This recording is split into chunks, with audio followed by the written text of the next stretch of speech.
Hi, hello, my name is Beth. I look like condiments today, and this is Rad Art, a show where I pick someone out of pop culture who I think is shaking things up, tell you why I think they're shaking things up, and I draw them and I try a different technique every single time. This week I'm at Comic-Con, so I haven't done the artwork yet. I'm filming this before I leave. I don't even know what I did. You guys will know what I did, because you're watching the video. I thought Comic-Con would be a perfect location for this week's Rad Art subject, Jodie Whittaker. Let's be frank. Jodie Whittaker is a fantastic actress, but the reason why I'm featuring her on Rad Art this week isn't because of her necessarily, but because of her casting as the first female Doctor in the Doctor Who franchise. What? I know. Here's your weekly teaser of what the f I did. Again, I don't know what it is. I haven't done it yet. But let's dive into it. Let's talk about why this is a cool thing.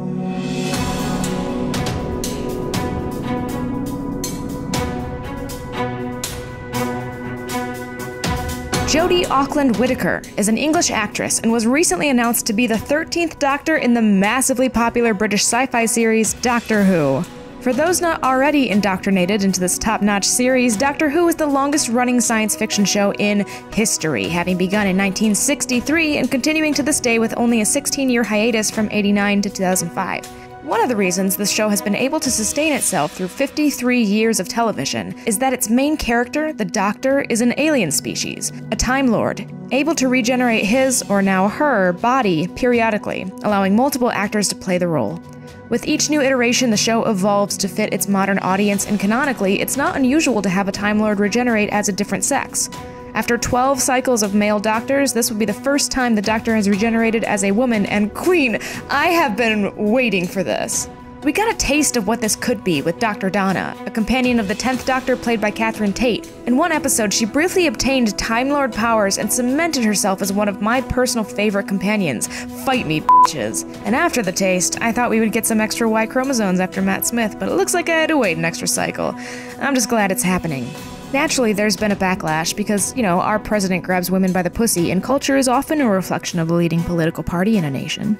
I'm not salty about that. Who said that? But after 53 years of top-notch storytelling through the gaze of a male protagonist, I'm f***ing pumped to see this new opportunity, and I hope it's done with the same care that the show has exhibited in the past.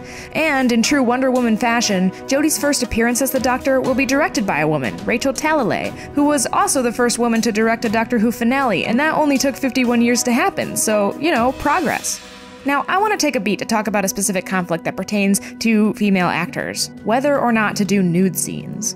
At the beginning of every actress's career, she asks herself if she would be willing to be that kind of actress. Hell, I even asked myself the same question, and I'm on YouTube. Whether your contract says you're comfortable with being nude or not can and will make or break which roles you can get, and it's a conflict that men flat out don't need to consider. Male actors simply don't need to question if they need to show their dicks or not. HBO's Game of Thrones, for instance, is a show that is not limited by network restriction, and it knows it. It is notorious for using female nudity in just about every episode. There are boobs galore, but in 60 episodes, they have only shown 7 penises, and within that 7, only 2 were in a sexual context. And that's an incredible double standard. I just want some more sexy wieners. I think that's what this video is really leading to.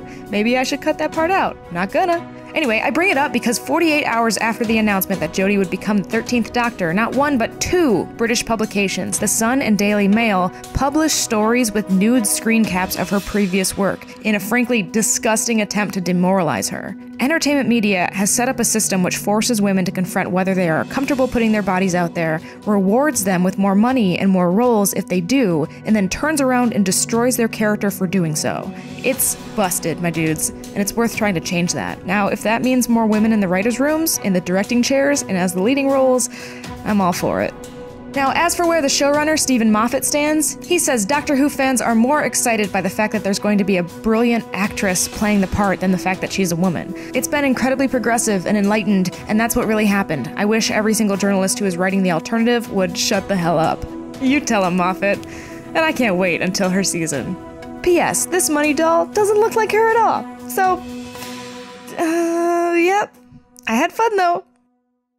Hey, welcome to the end card. Like this video if you liked it, subscribe to Snarled if you haven't already. If you like me, I have a channel called Beth Be Rad. I also have a Twitch channel where I stream all of this stuff that I do. There's a bunch of links down in the description for a bunch of different things that you can check out, and while you're down there, leave me a comment with who you want me to draw for the next Rad Art, and I'll do it.